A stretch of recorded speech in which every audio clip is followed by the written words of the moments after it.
Hi guys, finally it's my travel date. After preparing, I said goodbye to my room, to my street, a street I've lived for 6 years, and I headed to the airport.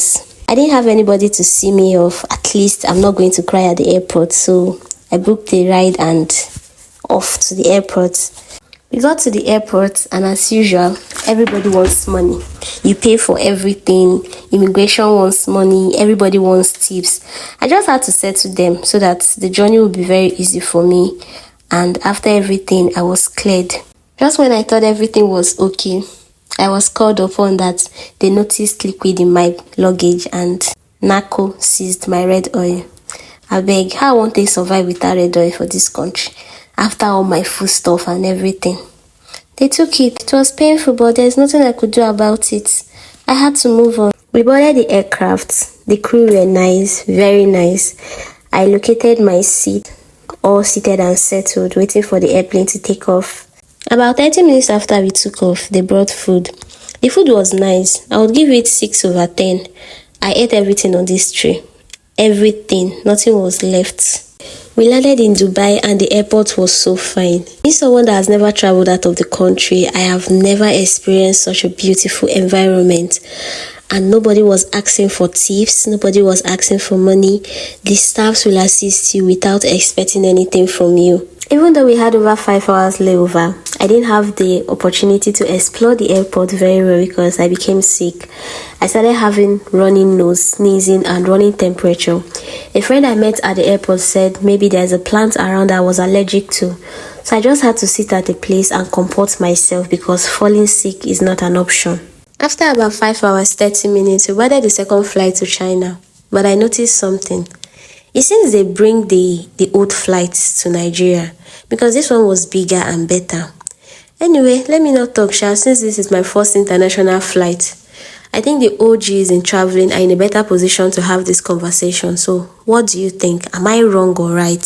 It was easy locating my seat this time around. I didn't ask questions. I just went straight to my seat and sat down. Then the menu came and the food. I don't know what this is called, but I ate everything and it tasted nice. I would give them 8 over 10. Yes, 8 over 10. I ate everything on this menu. Then the big announcement. We are almost landing in China. Wow, finally. So once you land in China, the first thing you do is to fill this form. Yeah, you fill in your details. It's not something difficult and it won't take up to like 3 minutes of your time and you get a proper printout. This is the crowd of people that lined up to fill that form. After that, you go over to immigrations to get your passport checked. They will ask you a few questions like, why are you here? What's the name of your school? What's the name of the company that invited you? And what is the duration of your stay? There's nothing to be scared of as long as your documents are in check. They are very simple questions, after which you go further to get your passport stamped and you go look for your luggage. So that is all with the immigration process. It doesn't take time. In less than 30 minutes, you are good to go. The airport was very beautiful, but I didn't have time to explore because we landed very late and I was more concerned about getting to my hotel room, resting my head so as to continue my journey the next morning, because from Guangzhou to my school is about 5 hours. Navigating China the first day was not difficult for me because before I left Nigeria, I already done my research, so I activated my Alipay, WeChat, Didi, and most importantly VPN. VPN is very, very important in China. Make sure to download this application, so if not, Chinese go run you straight. I used it to book a ride to Tong Tong where I changed some naira to RMB and also got a hotel room. I tried to negotiate with the Chinese lady, say make she reduce money for me because it's already 3 a.m. and I'm leaving as early as 7 a.m. the next morning. But the woman no gree. She insisted on 200 RMB. Luckily for me, I met another Nigerian that wanted to book a room. We merged together and we ended up paying 100 RMB each. The next morning, I continued my journey. I slept so deep that I woke up by 10 a.m. instead of 7 a.m. So I booked Didi to the train station. When I got to the train station, that was when I knew I've entered China. I've never seen a train station as big as this. And to make the whole thing more difficult, my VPN stopped working. I didn't have network on my phone. There was nobody to ask for direction. Everybody was busy minding their business. Now what I tell you say, if you enter China, Chinko must chop you. Chinese man must run you straight. That's why this man run me street of 70 RMB. He was quite helpful. He helped me book a ticket, made sure I boarded the bus, carried my luggage, showed me to my seats, and told me the exact time that the train will get to my destination. He also gave me his number to call him should in case I encounter any problem on the road. But wait, I won't use column.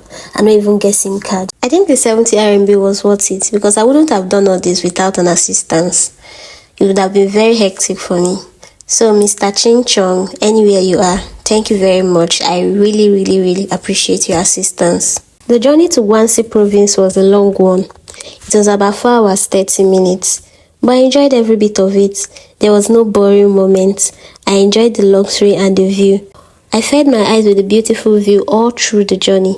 And luckily for me, before we got to my final destination, I met a Chinese woman that understood English. She said she's been to Nigeria before. In fact, she frequents Nigeria for business. So when we got to the train station, she helped me book a ride that took me straight to the school. This was how God provided people that assisted me all through this journey. The city was very calm, clean, and beautiful. I came to the realization that I'll be residing here for the next 1 year.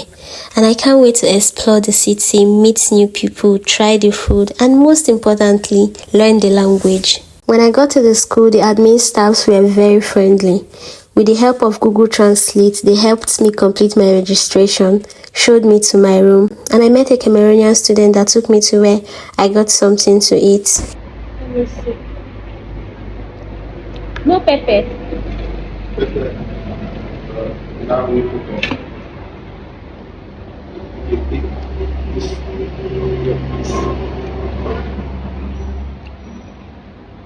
you want, I buy for you. You want? No, I'm okay. It's okay? No. Okay.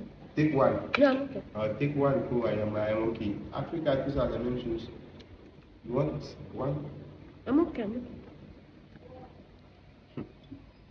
One is okay. Nigeria man. Is here. Where? In school.